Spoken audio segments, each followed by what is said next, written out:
안녕하십니까, 박배용입니다. 이제 서울 연휴 마지막 날이네요, 벌써. 이제 요즘 국내 상황이 워낙 혼란스럽고 하니까 굉장히 좀 우울하기도 하고 그런 생각이었습니다만은, 엊그저께 영종도 공항에 보니까 설 연휴를 갖다가 월요일 날을 임시 공휴일로 정해가지고 많은 사람들이 서너 시간씩 영종도 공항에서 대기할 정도로 많이 외국을 나가셨다. 참 우리 대한민국의 어떤 역동적인 모습을 보는 것 같기도 합니다. 하여간 잘 지내셨을 거라고 믿고, 저는 이제 구독자가 거의 많지 않으니까, 그러나 혹시 또 오늘이라도 제 이걸 보시는 분이 계시다면은 먼저 이제 올 한 해도 건강하시고 하시는 일이 아주 생각대로 잘 되시기를 기원 드리겠습니다. 저는 이제 특별하게 요즘 그렇죠. 우리 정도 나이 되면은 이제 설의 어떤 기분이라든가 옛날하고는 많이 틀리죠. 그래가지고 별로 느낌도 없고, 그 다음에 이제 저 같은 경우는 또 그냥 사무실에 나와서 4시간 갖는 게 오히려 이제 이렇게 편안하기도 하고, 그래서 어제도 좀 나와서 있었습니다만은, 그리고 오늘 제가 이제 요 부분에 대해서 한번 말씀드릴까 하고 지금 시작을 했습니다. 요즘 조기 대선에 대해서 많이 얘기가 나옵니다. 그런데 이제 지금 여러 가지 혼란스러운 많은 부분을 갖다가 어떤 권력 구조라든가, 그 다음에 각 헌법 기관들의 모습에서 보여주는 좀 불미스러운 점, 이런 것도 있었죠.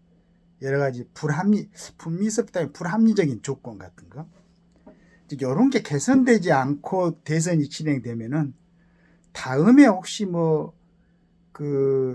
정권이 들어서더라도 또 이 문제에 부딪힌다, 그러면 또 혼란스럽지 않겠는가 하는 걱정을 27일 날 중앙일보 장세정 시시각각란에서 장세정이란 분이 지적을 했었어요. 그래 이제 그분은 세 가지를 얘기를 했던데, 국가 권력 구조, 즉 말해서 대통령 어떤 단임제라든가 중임제라든가 내각 책임제라든가 이원 집정부제라든가 이런 얘기를 했었습니다. 그 다음에 사법부 계획, 우리가 지금 여실히 보고 드러나고 있는 거, 어떤 1심 선고 기간이 2년이 넘어가 버리고 이러니까 국민들 굉장히 지루하고, 그 다음에 그 사람들이, 그러니까 예를 들어서 어떤 국회의원이 사법 대상이 됐는데 4년을 다 채우고 다음 또 국회의원을 하고 있을 때도 아직 진행 중인 이런 모습을 봤었죠. 그 다음 이제 중앙선거관리위원회 얘기가 많이 나왔었는데, 이건 아마 선진국에서는 행정부 관할에 두고 이제 선거가 있을 때 그때 이제 그리고 우리나라 선거 예를 들어서 2년에 한 번씩도 있고, 그 다음에 대통령 선거, 국회의원 선거, 총선 그렇게 되니까. 그런데 이게 상설화되고, 이게 또 선관위가 각 지역의 지법 원장들입니까? 이런 분들이 선거관리위원을 하고 있고, 위원장을 하고, 그러니까 이제 그런 부분에 대한 문제, 이걸 얘기하면서 행정부 산하로 이관을 하고 권한을 좀 줄이는 걸로 이렇게 제안을 했습니다. 장세정 시시각각에서. 그 다음에 이제 이분은 세 가지를 했는데, 지금 헌재도 이제 탄핵 같은 것은 미국에서는 아마 국회에서 하원하고 상원하고 이렇게 해가지고 탄핵이 진행되는 걸로, 자세히는 모르겠습니다. 이렇게 되는 건데, 우리도 헌재를 제 개인적인 생각은 대법원의 한 파트로 만들어 놓고 대법원장의 지휘 아래 해야 되지 않을까, 이런 생각을 합니다. 그 전에 탄핵 대상에 대해서 또 조금 이제 조절해야 되지 않을까, 이런 생각을 하면서 봤습니다. 그래서 아까 처음에 얘기했던 것처럼, 만약에 조기 대선이 치러지면은 다음에도 똑같은 조건 하에서 그대로 지금 그러니까 지금 노출된 이런 문제들이 다시 노출된다. 이거 분명한 일이죠. 그래서 자 이번에 이제 전번에 그 현재 국회에서 탄핵소추 결의서를 냈는데 그 결의서에서는 여기서 국회에서 탄원할 때는 탄핵소추할 때는 내란죄가 포함됐었는데 거기서 내란죄를 제외했죠. 그리고 뭐 거기에 다른 내용으로 지금 헌재에서 얘기가 되고 있는데 대통령은 재직상에 내란이나 예안죄가 아니면 형사소추가 안 되죠. 그럼 만약에 이제 그때 내란죄를 제한다고 그러니까 그때는 헌재에서는 각하나 기각을 시켜야 된다 이런 얘기들이 많이 나왔습니다. 근데 아직 안 되고 있고 그 다음에 공수처에서도 전번에 이제 수사를 할 때도 공수처도 수사권이 없었죠. 고위공직자 범죄수사처는 대통령이 이제 포함이 안 됐었으니까. 근데 수사를 하고 막 수사를 하기 위해서 체포를 하는 게 아니고 체포를 하기 위해서 막 하는 체포 그 자체를 하기 위해서 하는 것처럼 나중에 2차에는 막 3,000명 이상 경찰 동원해가지고 국민들이 굉장히 불안하게. 저 같은 경우는 다른 부분이 불안했던 게 아니고 우리 젊은이들이 최고로 고도로 훈련받은 우리 젊은이들이 한 사람이라도 다칠까 봐서. 근데 그거 때문에 걱정을 했었죠. 다행히 윤 대통령이 그걸 알고 스스로 출석하는 모습으로 해가지고 물론 이제 저쪽에서는 뭐 체포하고 뭐 이런 얘기를 하겠지만은 여하튼 그 부분은 정리가 되고 그러나 또 공수처의 어떤 그 이제 기소권이 없기 때문에 검찰을 넘겨가지고 했는데 검찰에서 이제 그 공수처가 가져온 모양대로 아마 이제 기소를 했는데 그것도 구속 기소를 했어요. 이 부분에도 이제 국민들이 좀 아쉽게 생각하는 부분이 있습니다. 이렇게 이제 진행이 됐는데 여기에서 국가 권력 구조에서는 이분은 이제 뭐 내각 책임자도 얘기하고 그 이원 집정부조도 얘기했는데 저는 항상 생각하듯이 우리나라의 지금 현 상태로서는 절대적으로 대통령제 이하에는 안 된다. 그 대신에 대통령 단임제에 어떤 문제가 있기 때문에 4년 중임제를 하는 것은 좋을 것 같다. 4년 중임제 대통령제. 그 다음에 사법부 개혁은 제도적으로 장치를 보장해야 되는데 신급벌 그 선고 기간을 갖다 확실하게 정해놓고 그건 넘기지 않도록 그렇게 해야 되지 않겠습니까? 그 전에 수사는 경찰이나 검찰에서 자세히 해가지고 넘기는 걸 갖다가 전제 조건을 하되 그리고 이제 판결의 내용이 정말로 우리 국민들이 법과 원칙에 따른 신속하고 공정한 재판이 돼야 된다. 예를 들어서 1심 재판을 막 6개월 한다 그러면은 꼭 6개월 채울 필요 없이 우리 법관들이 너무 잘 알잖아요. 가장 우수한 인력들이 그쪽으로 가서 이제 그 법관을 하고 있는데 뭐 6개월 걸릴 필요 있겠습니까? 자신 있으면 한 달 만에라도 이렇게 하고 빨리빨리 죄가 있으면 죄를 받고 죄가 없는 참 그러한 억울한 사람들은 빨리빨리 정상적인 생활로 복귀할 수 있도록 그렇게 해야 되지 않을까.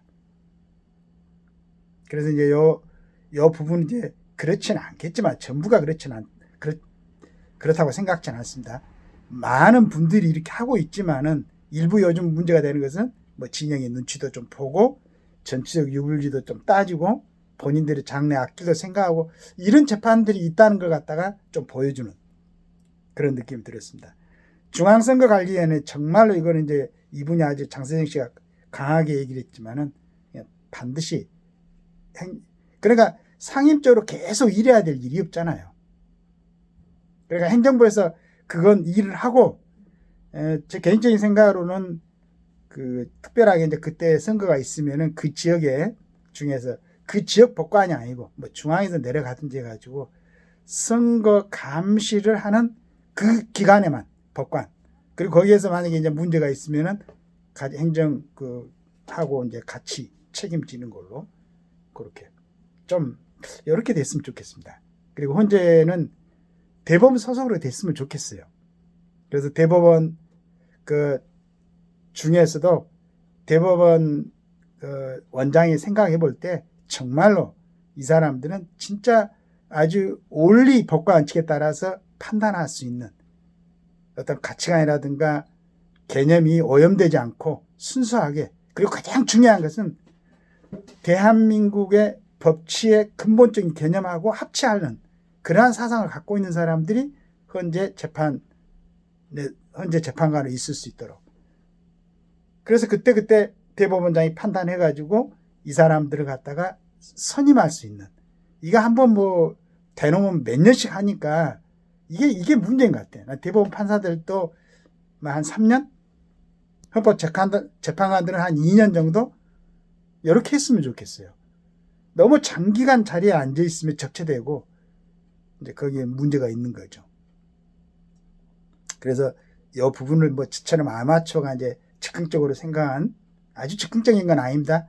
저도 뭐 법사를 한 10년 들고 있었으니까.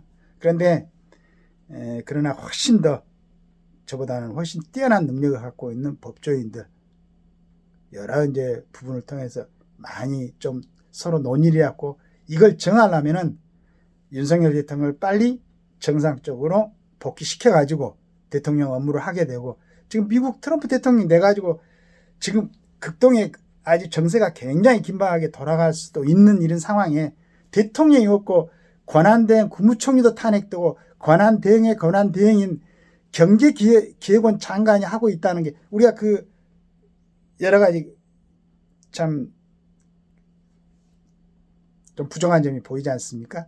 이런 부분을 빨리 메꾸려면, 국가를 정상적으로 회귀시키려면 헌법재판소 마지막 결정이라 생각하고 윤 대통령을 재판에, 우리 국민들이 전부 보고 있습니다. 이제 지금 전부 보고 있는데, 그러고 그 비상계엄이 뭐 헌법에 대통령 권한으로 돼 있으니까, 그 다음에 직권남용 같은 것은 뭐 2년 몇 개월 남았으니까 끝나고 나면은 그때 가서 다시 이제 소추해가지고 또 거기에 만약에 문제가 있다면 죄를 주더라도, 지금 우선은 대한민국을 살려야 되니까 대통령을 복귀시켜가지고 지금 얘기한 우리 장세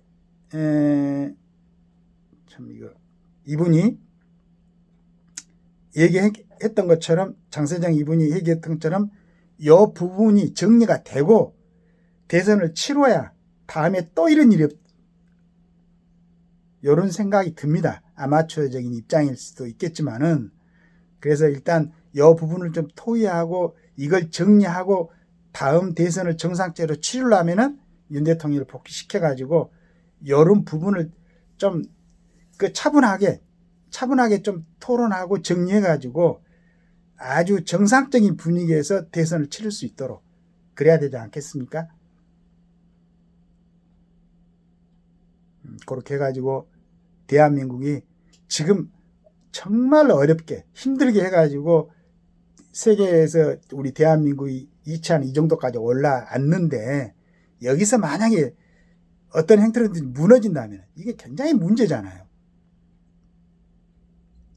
그래서 빨리 제 욕심에는 대통령이 제자리에 복귀해가지고 이 세 가지, 다음 대한민국의 안정을 위해서, 대한민국의 또 끊임없는 발전을 위해서, 그 다음에 우리 다음 세대들이 안심하고 살 수 있는, 좀 뭐 트리도입니까? 요즘 우리 그 젊은 애들이 가가지고 그 스케이트 그 경기하는 거 보고는 정말로 막 가슴이 울컥해요. 그 어려운 조건에서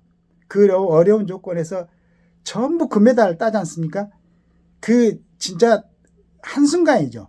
호흡 하나에도 그 순위가 결정되는 그런 젊은이들이 해가지고 그렇게 자랑스러운데, 그런 거 막 신문에 좀 나오고, 우리 젊은이들이 밖에 나가서 활동하는 거, 우리 기업들이 활동하는 거, 이런 즐거운 일이 있어야 되는데 맨날 이 어두운 얘기를 해가지고 국민들한테 스트레스 주는 이 정치권들 각성해야 됩니다. 그래서 이제 참 아마추어적인 의견이지만은 이렇게 진행됐으면 좋겠어요. 정상적으로 기본 조건을 다 갖춘 다음에 우리가 존경하고 좀 따를 수 있는 그러한 대통령을 뽑아가지고 정상적인 대한민국이 운행될 수 있도록 그렇게 됐으면 정말로 좋겠습니다. 감사합니다.